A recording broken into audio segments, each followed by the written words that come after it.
రోజులో చూస్తే ప్రతి కుటుంబంలో ఏదో ఒక అశాంతి, ఏదో ఒక అనిమ్మది కలిగి ఉంటున్నారు.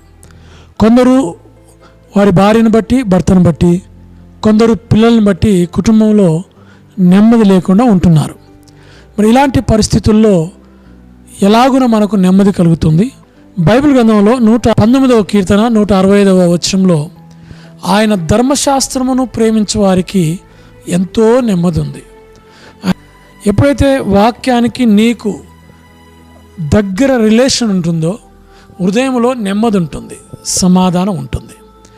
వాక్యానికి నీకు రిలేషన్ లేకపోతే అశాంతి మనలో పుడుతుంది. ఆ రోజంతా కూడా నెమ్మది లేని పరిస్థితులు ఉంటాయి.